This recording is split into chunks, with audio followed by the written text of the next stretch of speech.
আসসালামু আলাইকুম। আজকে আমি পাবদা মাছের তেল ঝাল রান্না করছি।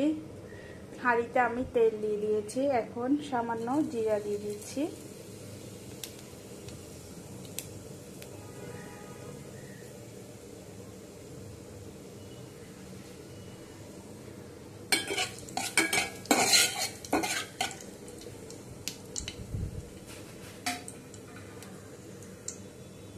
এরপর আমি পেঁয়াজ কুচি দিয়ে দিলাম।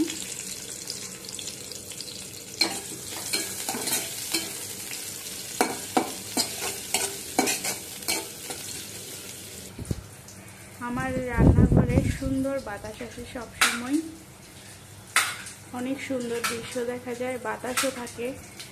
আমি পাবদা মাছের তেল ঝাল রান্না করছি, ওখানে এর জন্য আমি পোস্তদানা, নারকেল বাটা, পেঁয়াজ আর মরিচ দিয়ে দিয়েছি, পেস্ট করে নিয়েছি। এখন এগুলা আমার পেঁয়াজ ফ্রাই হতে হতে আমি এগুলোকে দিয়ে দেব। পেঁয়াজ আমার ফ্রাই হয়ে গেছে।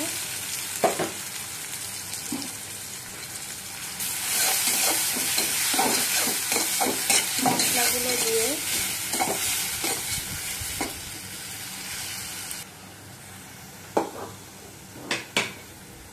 এখন আমি এর মধ্যে দিয়ে দেব হাফ চা চামচ হলুদ,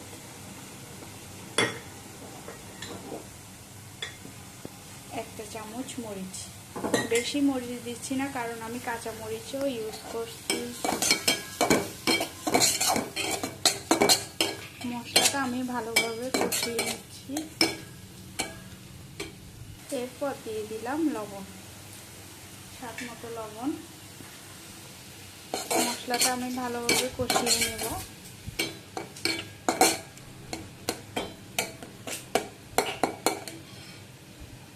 আমার মশলা কষানো হয়ে গেছে। সামান্য পরিমাণ মশলার বাটি ছিল না, ওটাতে করে পানি দিয়ে দিচ্ছি।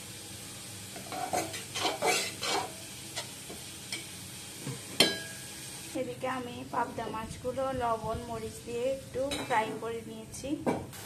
আমার মশলা কষে এসেছে, এখন আমি পাবদা মাছগুলো দিয়ে দিব এর মধ্যে।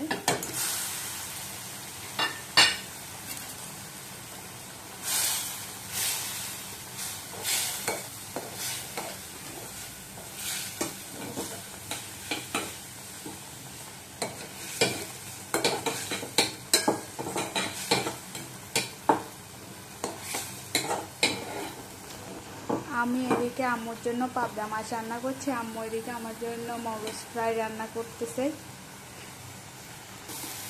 মাছে আমি হালকা পরিমাণ পানি অ্যাড করে দিলাম। আমার পাবদা মাছ ঝাল প্রায় হয়ে এসেছে। আমি কয়েকটা কাঁচামরিচ আস্ত দিয়ে দিচ্ছি। আমার পাবদা মাছ ঝাল ফ্রাই রান্না হয়ে গেছে। মাশাআল্লাহ, অনেক সুন্দর হয়েছে। আম্মু খেয়ে জানাবে কেমন লাগছে পাবদা মাছ ঝাল ফ্রাই। পাবদা মাছ কেমন হয়েছে? অনেক ভালো হয়েছে, মাশাআল্লাহ।